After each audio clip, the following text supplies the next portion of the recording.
My name is Ingrid Fairbanks Webb, and I'm 34 years old. 4 years ago, the night before Mother's Day, I discovered I'd been erased from my own family, removed from our WhatsApp group like a stranger, like someone who never belonged. My mother's message to my siblings was crystal clear. All my children are successful, except Ingrid. She chose to be a lowly teacher. I no longer see her as my daughter. I didn't scream. I didn't call her crying. I simply disappeared, the way she wanted me to. What my mother didn't know was that 4 years later, I'd be standing on a stage in front of 500 people with the governor of Virginia shaking my hand, and she'd be sitting in the audience, uninvited, waiting for a moment in the spotlight that would never come. Before I tell you what happened next, please take a moment to like and subscribe, but only if this story truly speaks to you. Where are you watching from right now, and what time is it where you are? Let me start from the beginning.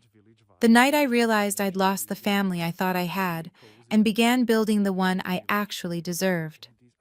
Growing up, the Fairbanks family was what people in our Virginia suburb called picture perfect. My mother, Margaret Fairbanks, retired from her position as a regional bank manager at 55, not because she needed rest, but because she'd finally secured her seat at the Westbrook Country Club. The membership alone cost more than my annual salary. She wore her Hermes scarves like armor, always draped just so over her shoulders, always in muted tones that whispered old money, even though our money was barely a generation old. My sister Victoria was the crown jewel. 38, a plastic surgeon in Richmond with a clientele that included local news anchors and politicians' wives. She posted photos of her Rolex date, just casually resting on restaurant tables, her perfectly manicured nails wrapped around champagne flutes at charity galas. Every Thanksgiving, she'd update us on her latest subtle work, as if we couldn't see the tightening around her eyes, the lips that seemed fuller each year. Then there was Bradley. 40 years old, corporate lawyer in D.C., drove a Mercedes G-Wagon that he made sure to park in the most visible spot at every family gathering. He had a wife named Carolyn who collected designer handbags the way some people collect stamps, methodically, obsessively, always hunting for the next limited edition. And then there was me, Ingrid, the youngest, the one who didn't quite fit the family portfolio. I was a fourth-grade teacher at Maple Creek Elementary, a small school tucked into the rolling farmland about 90 miles from my mother's pristine colonial revival. My Honda Civic was 12 years old. My apartment could fit inside Victoria's walk-in closet. But here's what no one ever mentioned at those country club brunches. My mother had two successful children, a doctor and a lawyer. Not three. Never three. I didn't choose teaching because I couldn't do anything else. When I graduated high school, I had a 4.1 GPA and a full scholarship offer to pursue pre-med at UVA. The same path Victoria had taken a decade before. My mother had already ordered the future doctor bumper sticker for her car. She'd told all her friends at the club. The narrative was set. But I'd spent that summer volunteering at a literacy camp for underprivileged kids in our county. There was this boy, Marcus Jr., 8 years old, couldn't read past a first-grade level, had been told his whole life he was slow. By August, he was devouring chapter books. The day he finished Charlotte's Web on his own, he hugged me so tight I thought my ribs would crack. That was the moment I knew. I called my mother that night to tell her I was declining the pre-med scholarship. I was going to study education instead. I wanted to teach elementary school. The silence on the other end lasted 17 seconds. I counted. "You're throwing your life away," she finally said. "For what? A government salary and ungrateful children?" She didn't come to my college graduation, said she had a conflict, a garden party at the club that same weekend. Victoria sent a card with a check for $50 and a note that read, "Good luck with your little career." I cashed the check. I needed groceries. But I never forgot the message beneath those words. You chose wrong. You chose less. And we will never let you forget it. I didn't choose to be poor. I chose meaning. To my mother, those two things were exactly the same. The exclusion didn't happen all at once. It crept in slowly, like mold in the corners of a room no one bothered to clean. Thanksgiving 2019. I arrived at my mother's house with a homemade sweet potato casserole, her favorite recipe, the one Grandma Ruth used to make. When I walked into the dining room, I found my place card at the small folding table in the corner, the one set up for Victoria's stepchildren and Bradley's toddler nephew. "Oh, honey, we just ran out of room at the main table," my mother said, adjusting her pearl earrings. "You don't mind, do you? You're so good with children." I was 30 years old. Christmas that year was worse. I'd spent 3 weeks knitting my mother a cashmere scarf in her favorite shade of dove gray. When she opened it, she held it up, smiled thinly, and said, "How handmade." Then she turned to Victoria, who had gifted her a Chanel clutch, and spent the next 20 minutes raving about the stitching, the hardware, the craftsmanship. My scarf ended up in the coat closet. I found it there 2 months later, still in the tissue paper, tags I'd carefully removed stuffed back inside. But the final blow came on her birthday in early 2020. I called to ask what time dinner was. "Oh, Ingrid," she said, her voice dripping with practiced regret. "The restaurant only had 6 seats available. Your father, Bradley and Carolyn, Victoria and her date. You understand, don't you? Family comes first." 6 seats. And somehow, I wasn't family enough to fill one of them. But all of that, the folding table, the forgotten scarf, the restaurant that didn't have room, none of it prepared me for what came next. The only person in my family who still treated me like I existed was my cousin Rachel. She was 24 then, my Aunt Patricia's daughter, 8 years younger than me, fresh out of college and working her first marketing job in Charlottesville. We'd been close since she was a kid. I used to babysit her on weekends, take her to the library, help her with homework when her own parents were too busy fighting. Rachel was the kind of person who noticed when you were hurting, even when you tried to hide it. The night before Mother's Day 2020, my phone rang at 11:47 p.m. Rachel's name lit up the screen. When I answered, her voice was shaking. "Ingrid, I need to tell you something. I didn't know if I should, but you deserve to know." My stomach dropped. "What happened?" "Check your WhatsApp, the family group."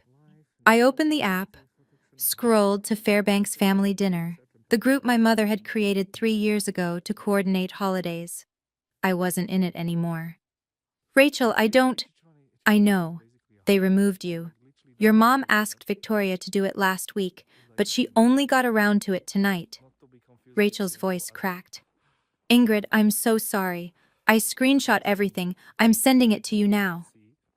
My phone buzzed. One image, then another. I stared at the screen, at my mother's words frozen in digital ink, and something inside me went very, very quiet. "Why are you telling me this?" I whispered. "Because you're my family," Rachel said. "Even if they've decided you're not theirs."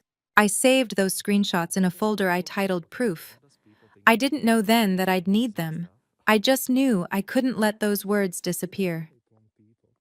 I read that screenshot 47 times that night, not because I didn't understand the words. I understood them perfectly. I read them over and over because some part of me kept searching for a loophole, a phrase that might mean something different, a context that could soften the blow. There wasn't one. The message was from my mother, posted in the family group at 8:32 p.m. Reminder, Mother's Day dinner at the Jeffersons 7 p.m. sharp. All my children will be there. All my successful children. Ingrid chose to be a lowly teacher.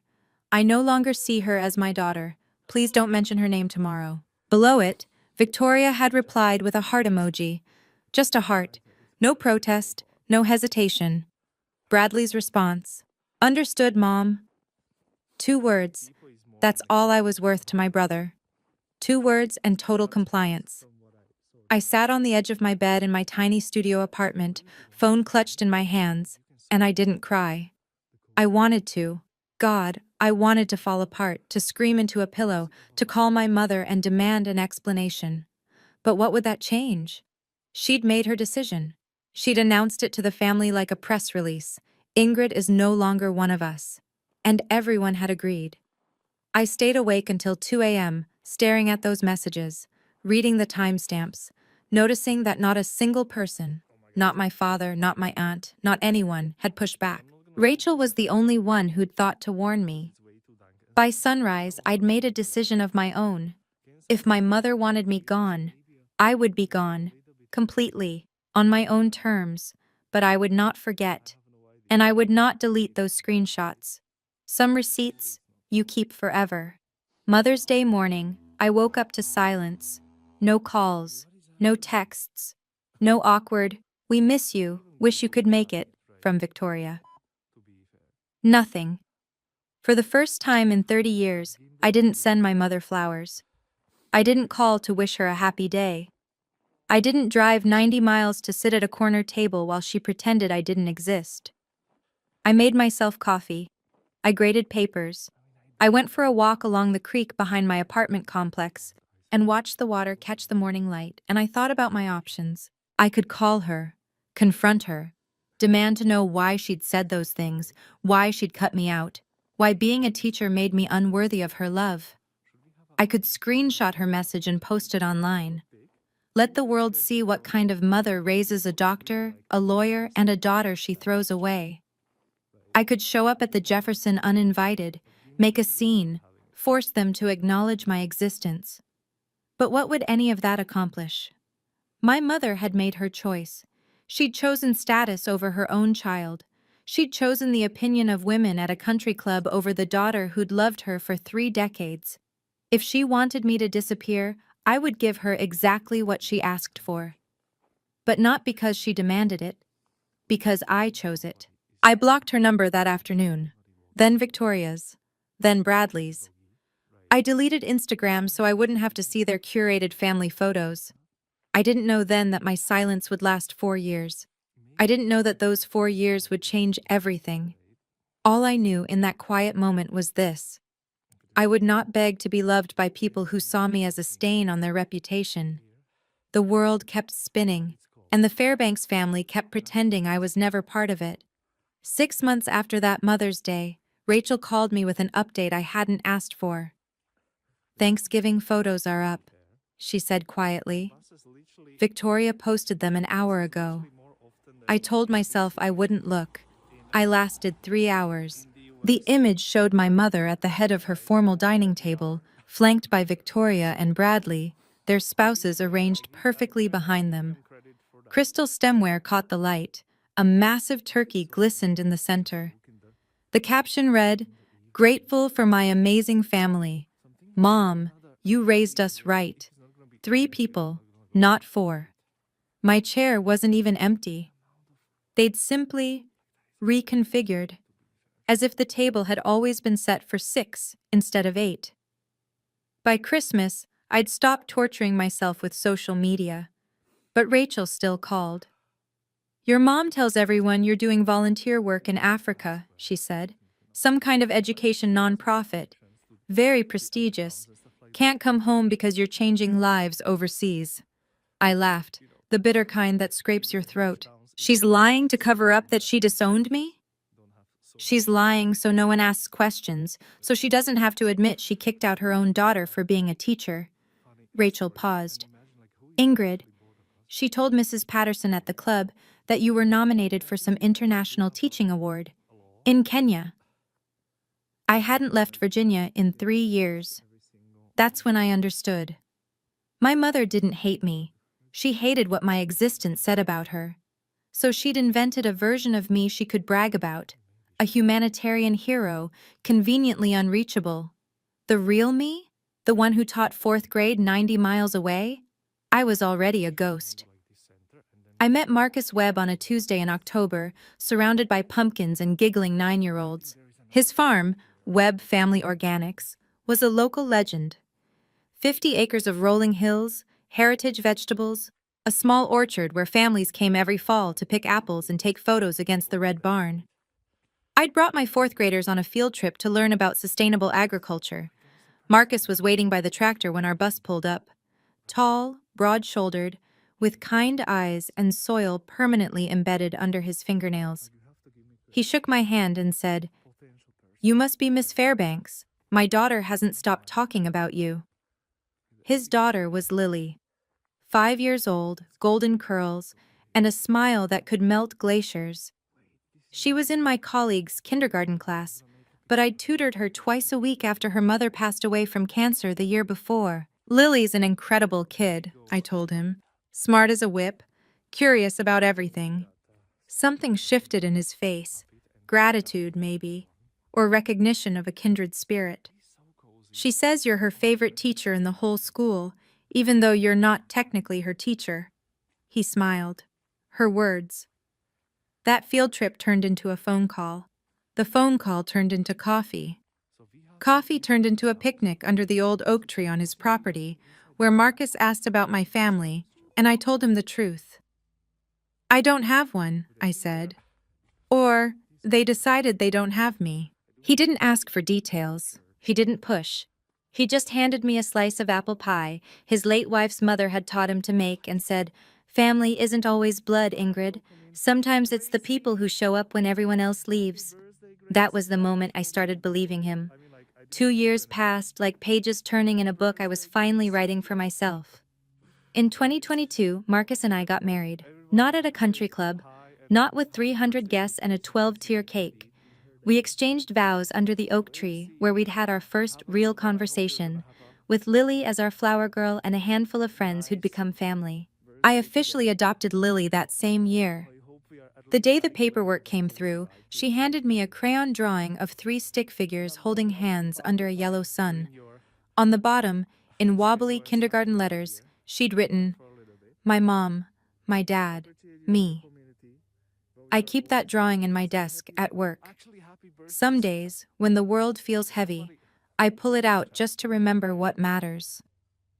I finished my master's degree in educational leadership through night classes and summer sessions, typing papers at 11 p.m. after Lily was asleep, studying during my lunch breaks, determined to prove that ambition didn't require abandoning the students I loved. When a position opened up for assistant principal at Maple Creek Elementary, I applied. The interview panel consisted of 3 school board members, including Marcus, who recused himself from voting. I got the job anyway. Through all of it, I stayed invisible. No social media, no press releases, no proud announcements to the family that had erased me. Somewhere in Richmond, my mother was still telling people I was saving children in Africa. Somewhere in D.C., Bradley was still pretending he'd never had a second sister. Somewhere online, Victoria was posting photos of family dinners at tables that would never have a place for me. They had no idea who I'd become. And I wasn't ready to tell them. Not yet. The phone call came on a Thursday afternoon in March 2024. "Mrs. Fairbanks Webb?" The voice was formal, precise. "This is Diana Chen. Apologies, Diana Morrison. From the Virginia Department of Education. The board has reviewed your application, and I'm pleased to inform you that you've been selected as the new superintendent of schools for Clark County." I sat down on the edge of my desk, my legs suddenly uncertain. Superintendent. The position I'd applied for on a whim, never believing I'd actually be considered. Overseeing 12 schools, 4,000 students, 200 teachers. "Are you certain?" I managed. "Your track record speaks for itself. Literacy rates up 18% in 3 years. Teacher retention the highest in the region. The mentorship program you developed is being adopted statewide." A pause. "Dr. Hart specifically recommended you. She said you were the best educator she'd ever worked with." Eleanor Hart, my mentor from my first year teaching, now the state education commissioner. I hadn't spoken to her in months. The announcement hit the local papers 2 weeks later. "Local teacher rises to superintendent," a small headline in the Shenandoah Valley Voice, complete with my photo from the school district website. I didn't think anyone in my family would see it. I was wrong. Rachel called that evening, breathless. Ingrid, your sister just posted that article in the family group chat with the caption, "Isn't this our Ingrid?" My stomach tightened. What did my mother say? Nothing. She hasn't replied. But, Rachel hesitated. I was at Aunt Patricia's when it happened. Your mom called Victoria immediately. I could hear her through the phone, Ingrid. She was furious. Furious that I got the job? Furious that she didn't know. Furious that she's been telling everyone you're in Africa and now there's proof you've been here the whole time. The email arrived 3 days later. The subject line read, "From your mother." I almost deleted it unread. Almost. My dearest Ingrid, it began. I saw the wonderful news about your promotion. I always knew you had it in you. We should meet for lunch soon. I'd love to hear about everything you've accomplished. Mother's Day is coming up. It would mean so much to have the whole family together again. No apology.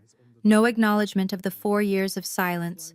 No mention of the WhatsApp message that had shattered me. Just an invitation. As if nothing had happened.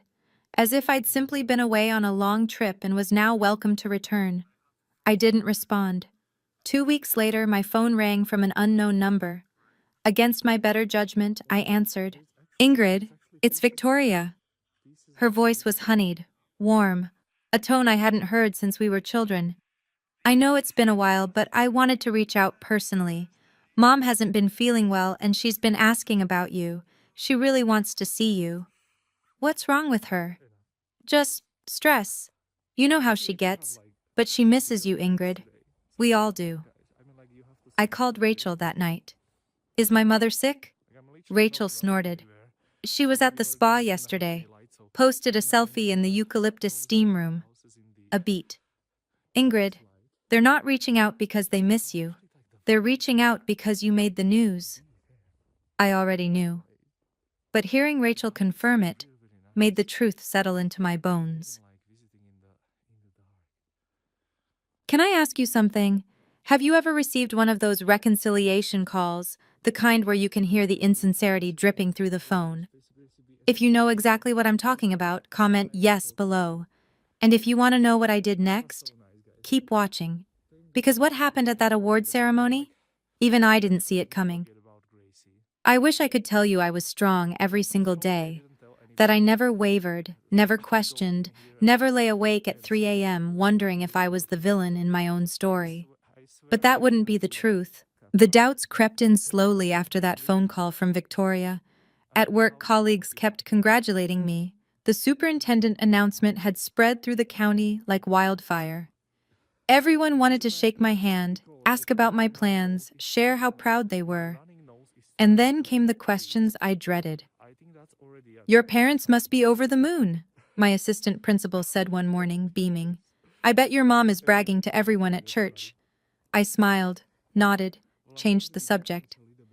That night, I sat at the kitchen table while Marcus washed dishes and Lily did her homework at the counter. The silence felt heavier than usual. You're somewhere else, Marcus said without turning around. Talk to me.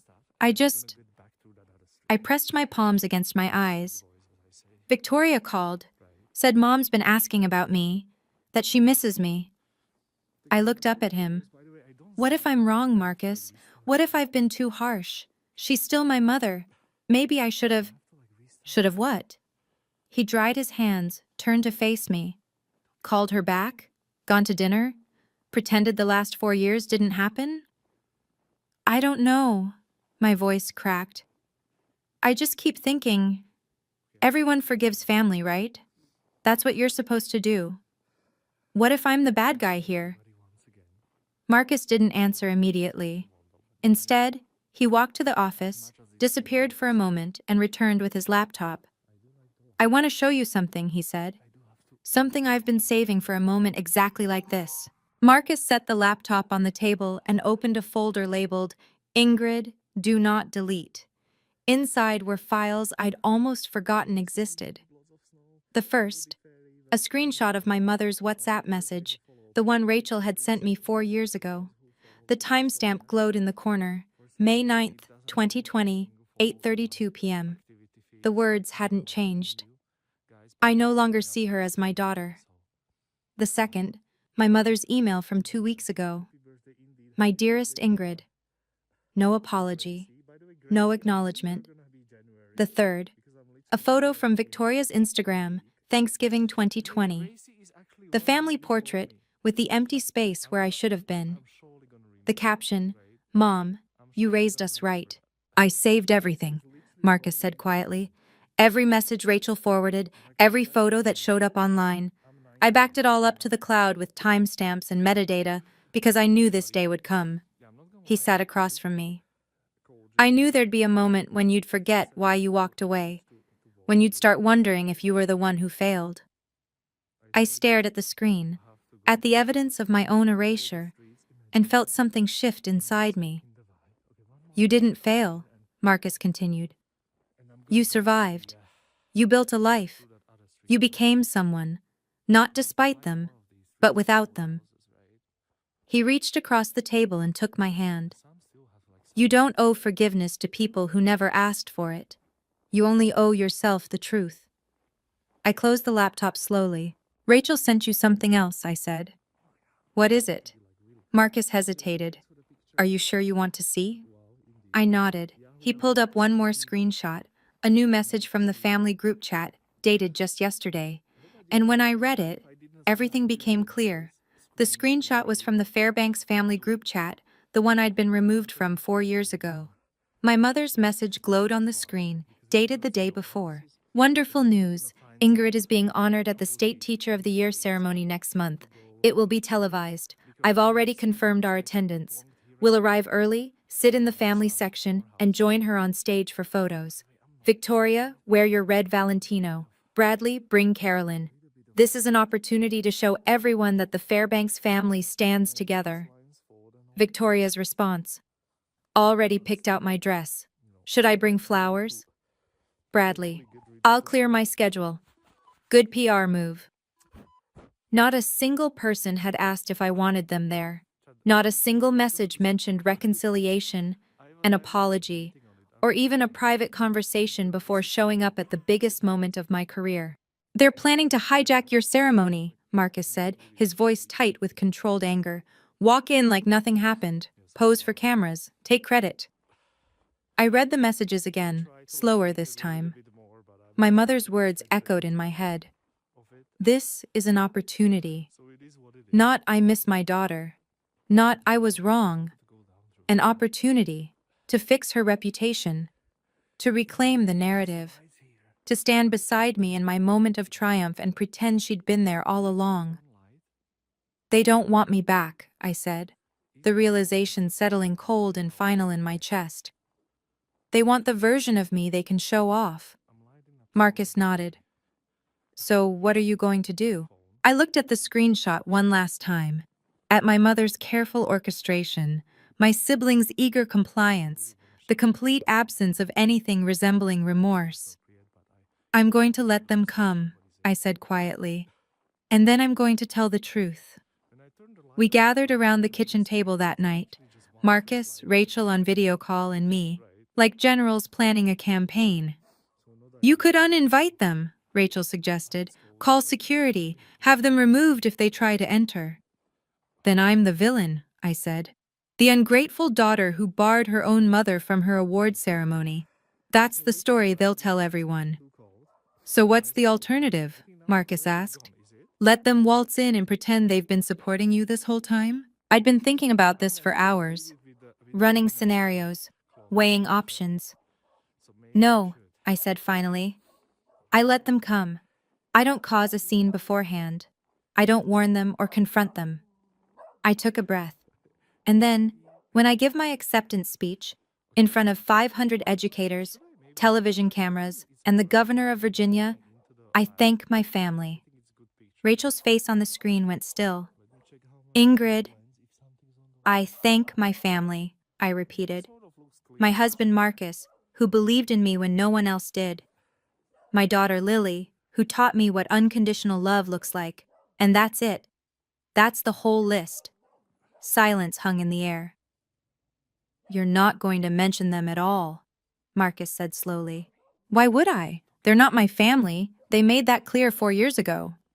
I pulled up the screenshot of my mother's WhatsApp message on my phone. I don't need to expose them. I don't need to read this out loud. I just need to not include them. The absence will speak for itself. And if your mother tries to come on stage anyway? Rachel asked. I smiled, the first real smile I'd felt in days. Then I'll remind her, very politely, that I'm simply honoring the boundaries she set. She said I wasn't her daughter anymore. I'm just taking her at her word. Dr. Eleanor Hart called me 3 days before the ceremony. Ingrid, we need to talk.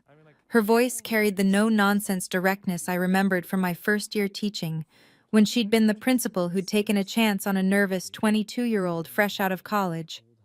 Something's come up. I braced myself. What happened? Someone contacted the ceremony coordinator last week, a woman named Margaret Fairbanks. Said she was your mother. Eleanor paused. She requested to speak during the family remarks portion of the program, wanted to say a few words about raising you. My grip tightened on the phone. She did what? The coordinator passed the request to me since I'm giving the introduction speech. I turned it down.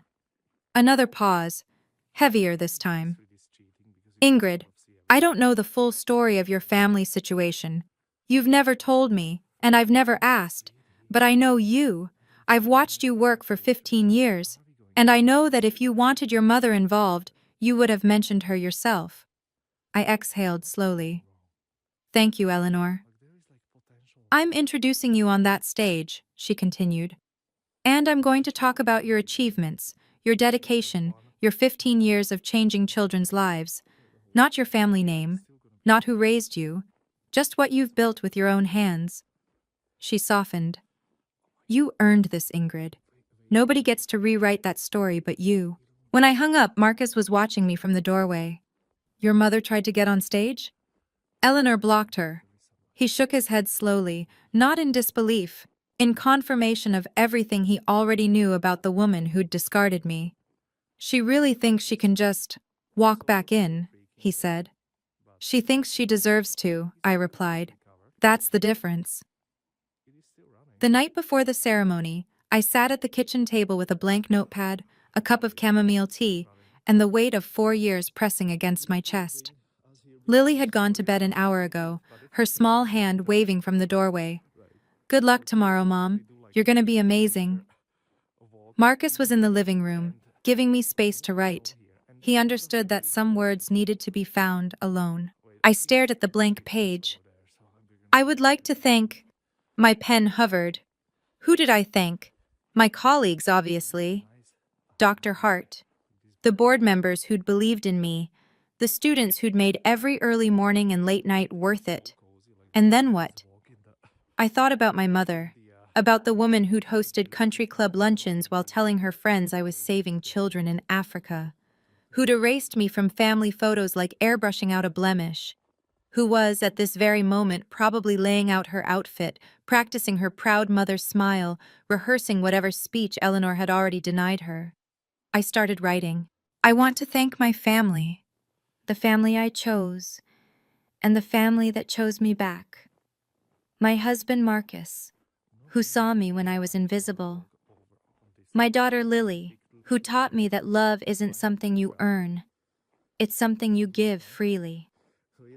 I put down the pen. That was enough. That was everything. No mention of the Fairbanks name.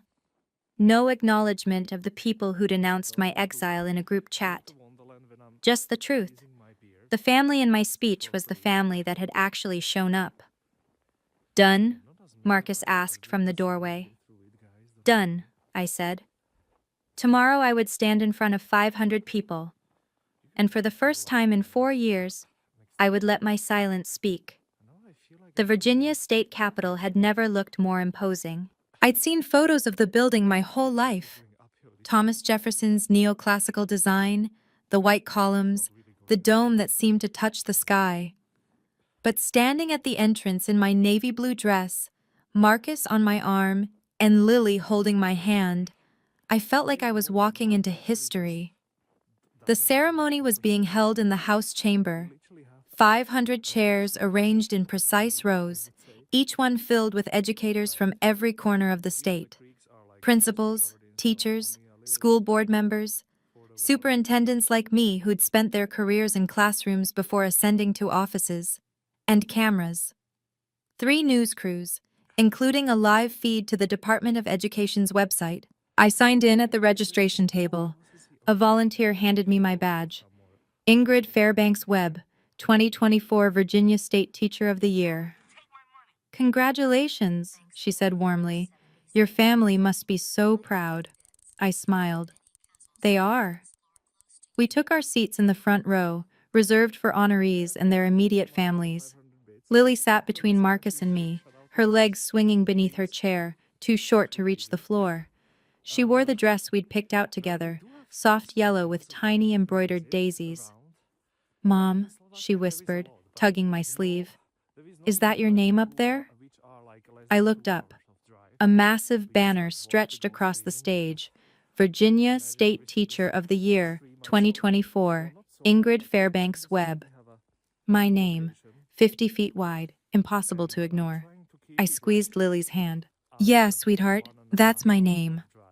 Behind me, I could feel eyes on my back, the prickling sensation of being watched. I didn't turn around. I didn't need to. I already knew who was sitting in the second row, uninvited and undeterred, waiting for a spotlight that would never shine on them. I heard them before I saw them. Excuse me, that's my daughter up there. Yes, the honoree. I need to be in the family section. My mother's voice carried across the chamber with practiced authority, the same tone she used to command waiters, silence dissent at dinner parties, convince strangers she belonged wherever she stood. I kept my eyes forward. Breathe. Just breathe. From my peripheral vision, I watched them arrive like a delegation. My mother in cream Chanel, pearls at her throat. Victoria in that red Valentino dress she'd mentioned, cinched waist, dramatic neckline, camera ready. Bradley in Tom Ford charcoal, his wife Carolyn trailing behind in Oscar de la Renta. They swept into the second row, directly behind us, and I heard my mother's stage whisper to the woman beside her, I'm Margaret Fairbanks, Ingrid's mother. I raised that girl from the day she was born. Everything she is, she owes to me. The woman nodded politely, glancing at the banner, then back at my mother.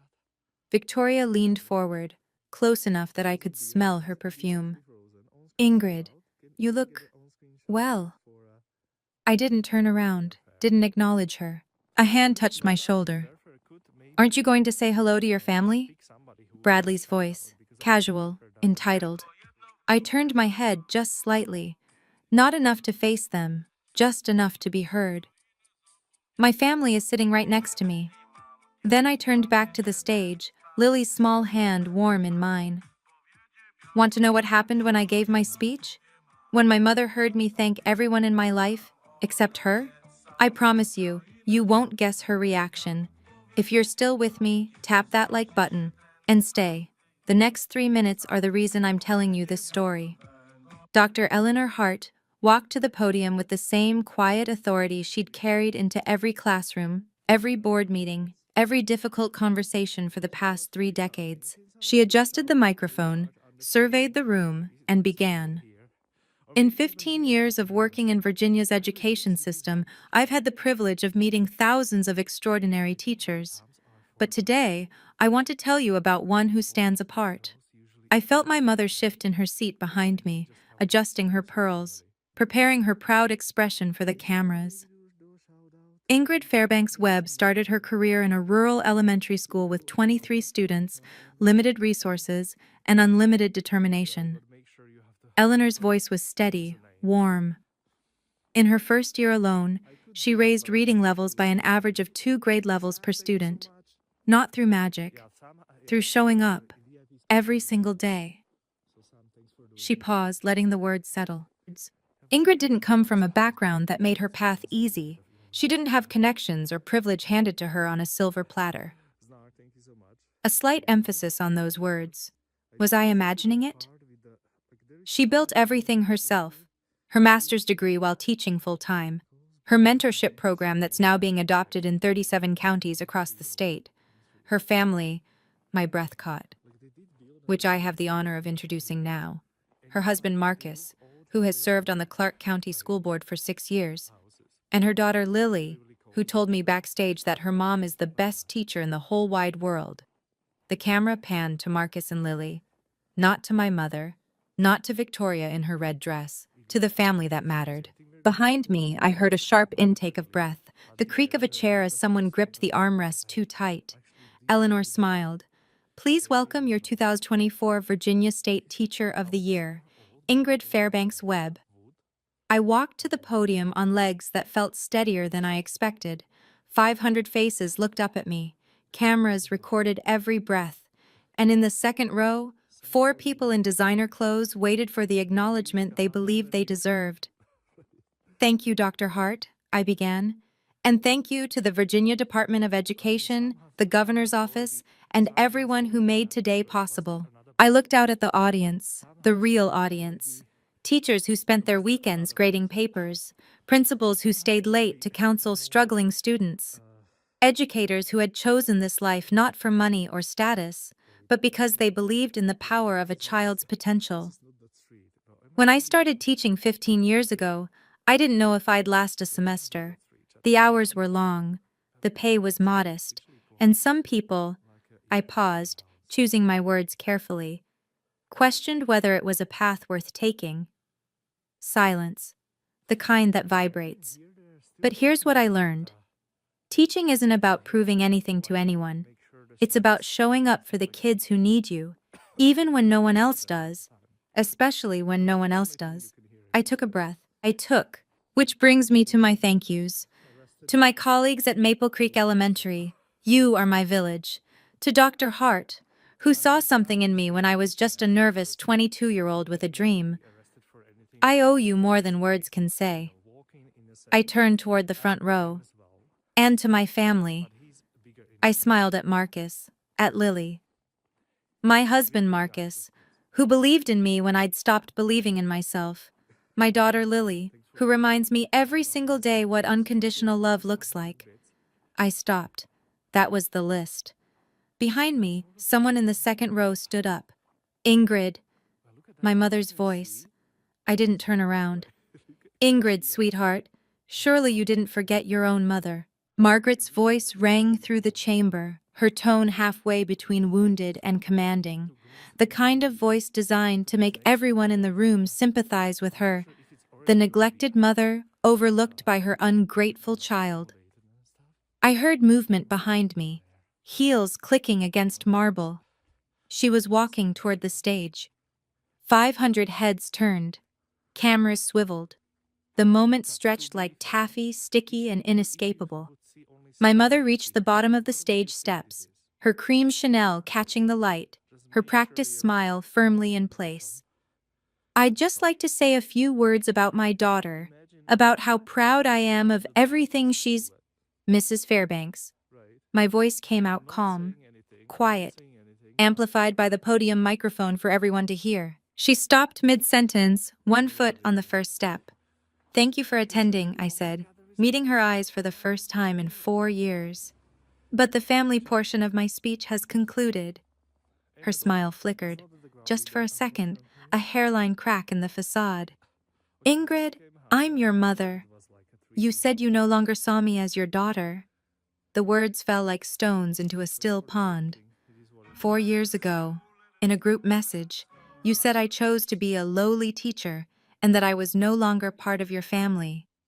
Gasps rippled through the audience. A murmur of voices. Someone dropped a program. I've simply honored your decision, I continued evenly.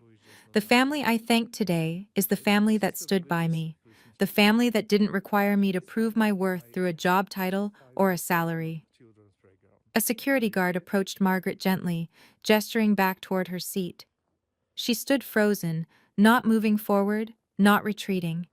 For the first time in my life, my mother had nothing to say. The silence lasted exactly 4 seconds. Then, from somewhere in the middle of the chamber, a woman stood up. Gray-haired, mid-60s, wearing a simple cardigan and glasses that had seen thousands of classrooms. She started clapping, slow, deliberate. Unmistakable.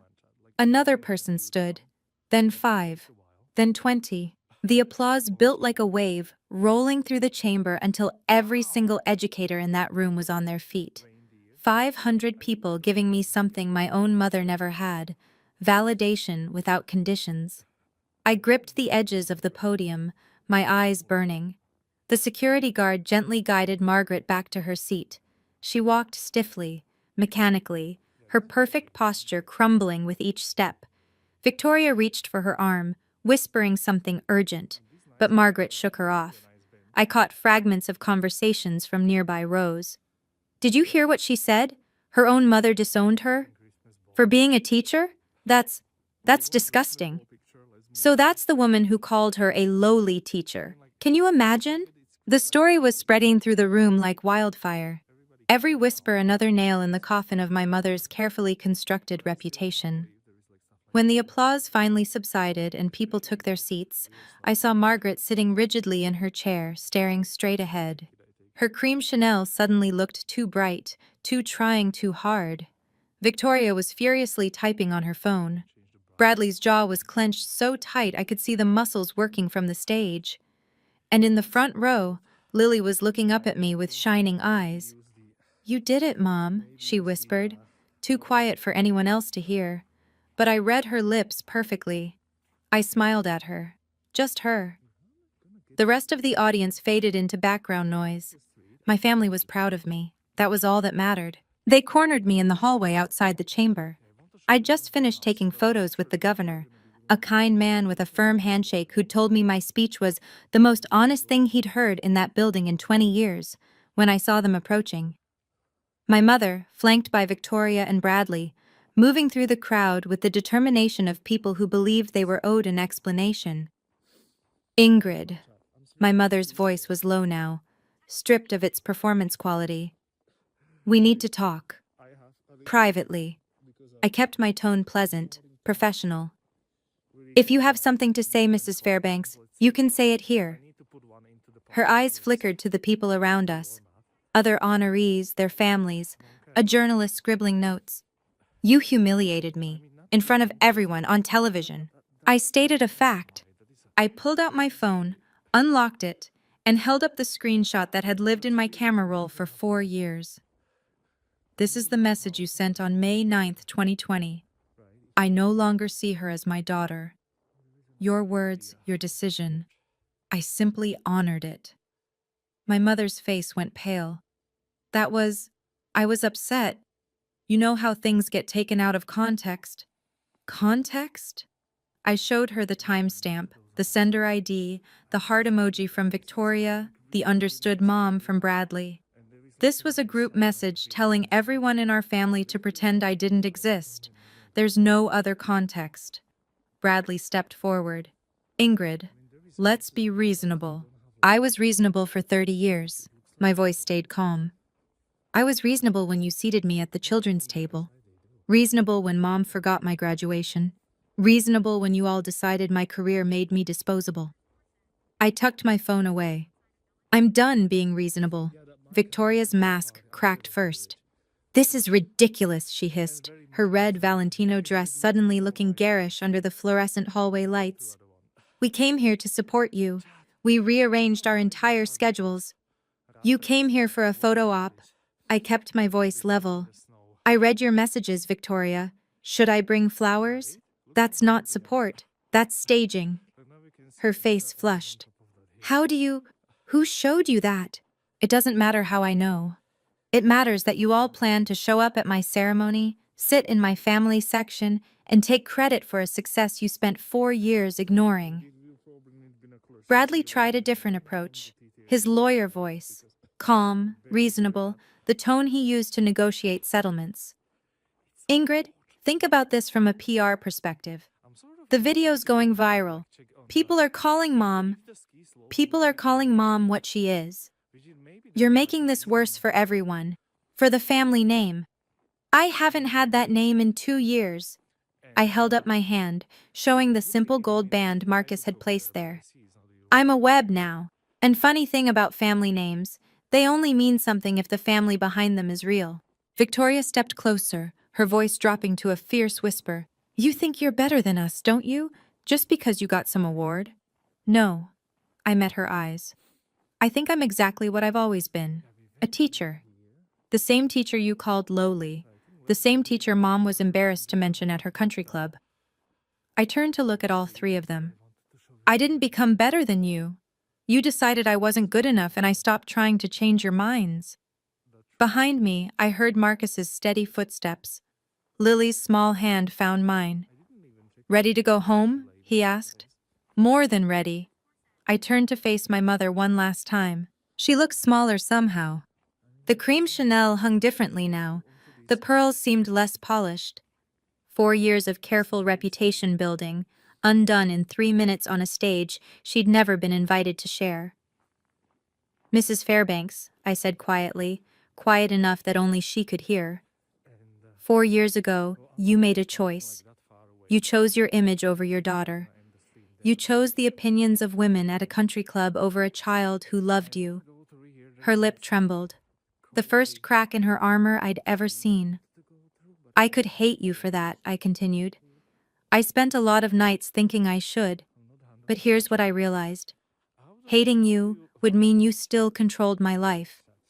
And you don't. Not anymore. Ingrid, I'm not asking you to apologize. I don't need your apology to be happy. I've been happy for 2 years without it. I took a breath. But I want you to understand something. I'm not doing this to punish you.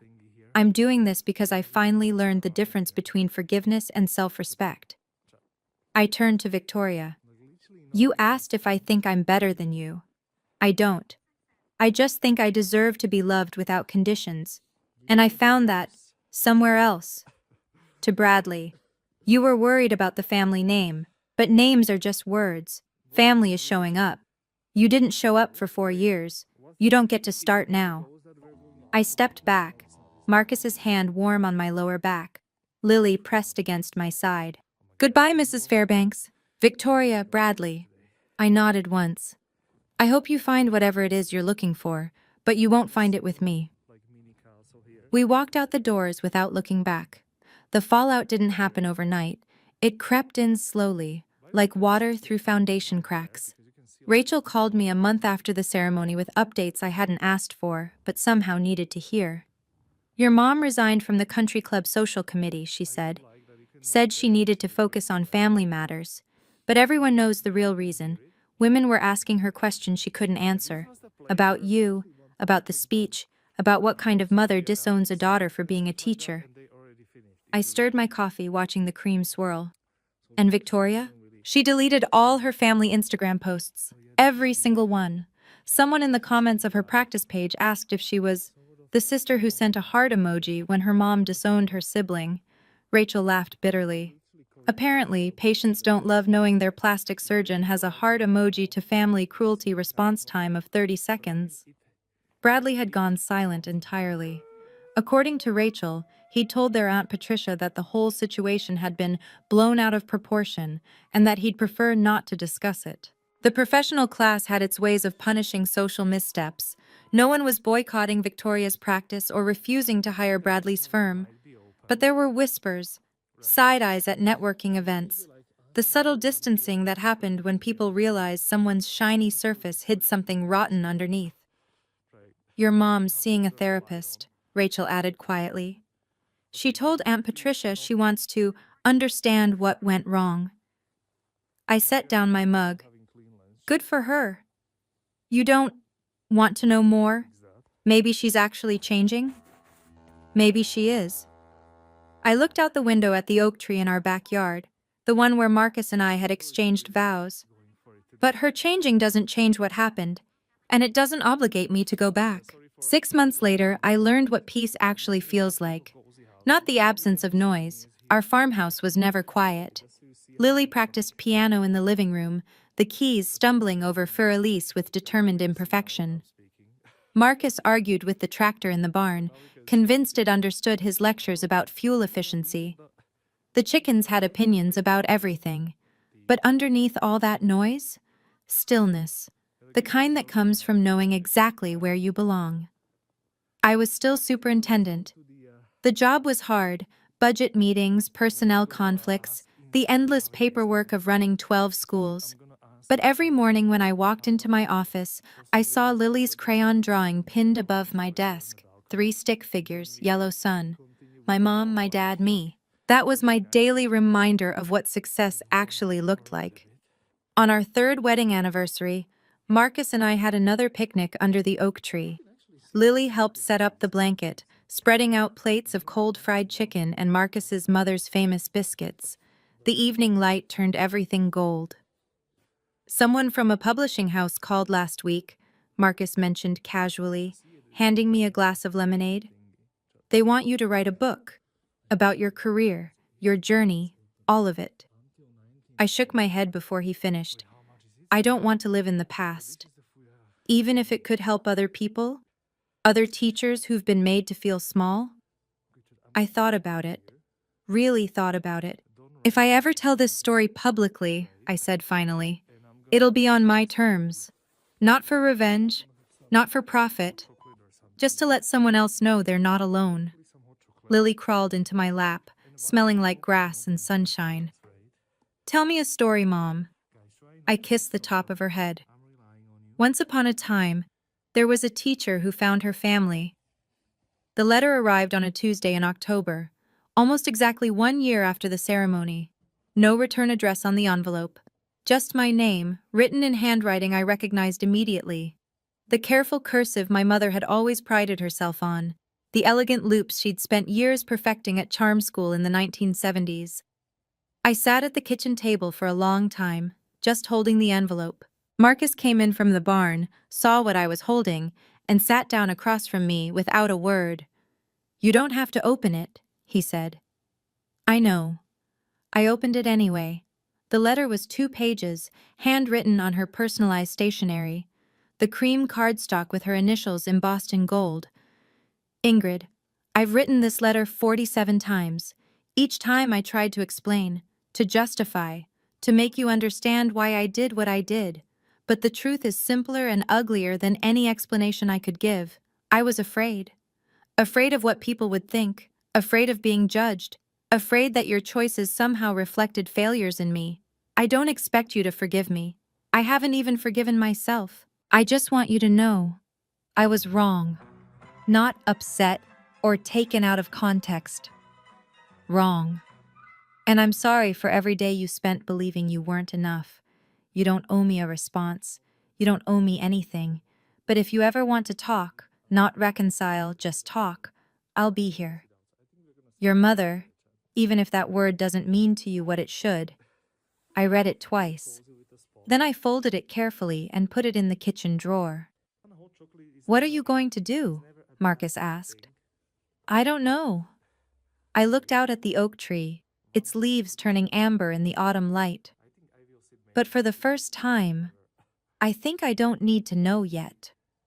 You know what kept me awake for months after all of this? Not anger, not even sadness.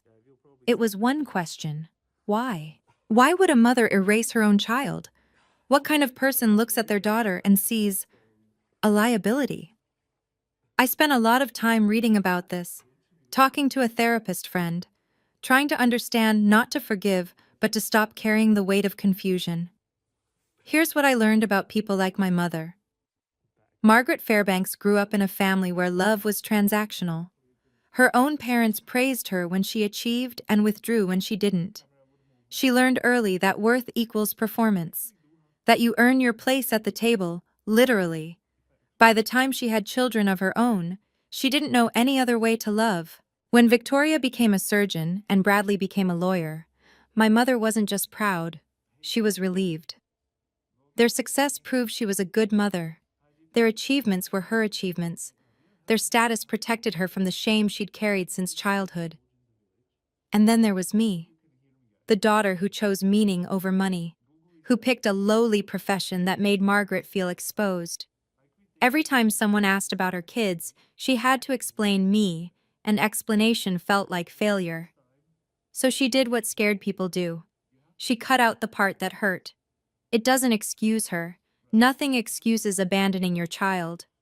But understanding this helped me realize something important. Her rejection was never about my worth, it was about her wounds. And here's the thing I want you to hear. If you've ever been in my shoes, you are not responsible for healing people who hurt you. You can understand them without excusing them. You can have compassion without giving them access to your life. Boundaries aren't walls built from anger. They're doors you get to control. If this story resonated with you, I have a question. Have you ever had to choose between keeping the peace and protecting your peace? Drop your answer in the comments. I read every single one. And if you want more stories like this, check out the video linked in the description. I think you'll find something that speaks to you. Thank you for being here. Thank you for listening. I'm Ingrid, and I finally know what family really means.